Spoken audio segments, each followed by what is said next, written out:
การหันเวียกงานแขนงภาษีเป็นดิจิตอลเป็นหนึ่งยุทธศาสตร์ของรัฐบาลว่ารวมว่าเฉพาะแม่นของกระทรวงการเงินในนั้นโครงการติดตั้งและบริการระบบสิงสั่งทันสมัยแม่นหนึ่งในการหันเป็นทันสมัยของแขนงภาษีซึ่งแนใส่การจัดเก็บค่าบริการของพาหนะขนส่งสินค้านำเข้าส่งออกบางประเภทเป็นต้นประเภทแห่ท่าต่างๆไม้ทอนไม้ปลูกไม้แปรรูปและน้ำมันเสื้อไฟเฮ็ดให้แขนงการรัฐสามารถคุ้มครองติดตามการนำเข้าส่งออกสินค้าประเภทดังกล่าวให้มีความถูกต้องชัดเจนโปร่งใส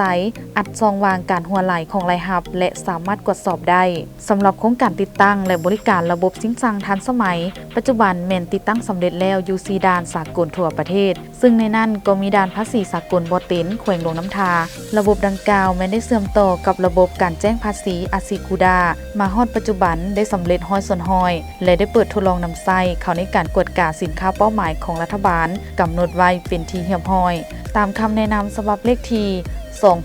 2600/กงข้อตกลง2601/กงแจ้งการกรมภาษีฉบับเลขที่06383/กพศและเริ่มจัดตั้งปฏิบัติแต่วันที่28 กันยายน 2022เป็นต้นไป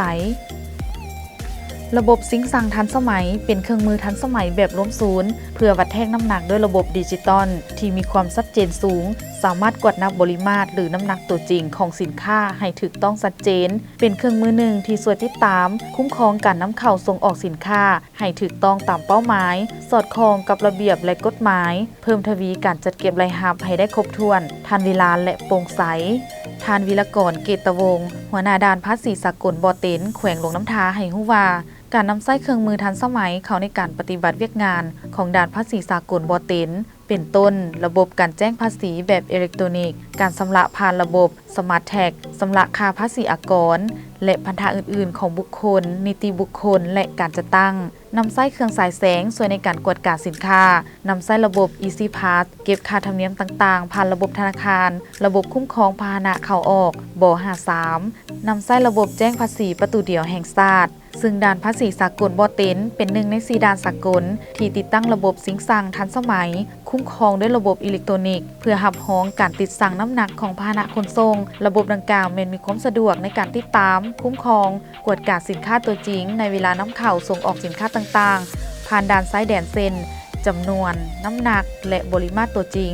ระบบโปรแกรมคุ้มครองการสั่งจะเฮ็ดหน้าที่วิเคราะห์น้ำหนักบรรทุกและคำนวณผลออกมาเป็นกิโลกรัมหรือต้นระบบสิงสั่งทุกๆเครื่องจะติดตั้งระบบเชื่อมต่อเครือข่ายเน็ตเวิร์กรายงานข้อมูลจากทุกๆสถานีด้านภาษีซ้ายแดนในทั่วประเทศส่งไปศูนย์กลางการควบคุมโดยระบบเน็ตเวิร์กออนไลน์แบบเรียลไทม์พร้อมเดียวกันนี้ระบบสิงสั่งน้ำหนักดังกล่าวอยู่ภายใต้การคุ้มครองนำใช้ของกรมภาษีกระทรวงการเงินการติดตามข้อมูลสามารถติดตามผ่านเว็บแอปโมบายแอปและผ่านระบบการแจ้งภาษีอาซิกูดาและสามารถเชื่อมโยงระบบสิงสั่งทันสมัยการรายงานข้อมูลหาระบบแจ้งภาษีอาซิกูดาให้ฮู้ว่ารถที่บรรทุกสินค้า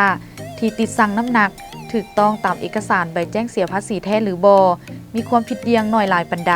แต่ในการจะตั้งปฏิบัติในช่วงเวลาทดลองยังบ่ทันได้เก็บค่าบริการสิงสั่งซึ่งจะเริ่มจะตั้งปฏิบัติภายหลังการยั่งยืนความพร้อมด้านเทคนิคของระบบสิงสั่งจากแขนงการที่เกี่ยวข้อง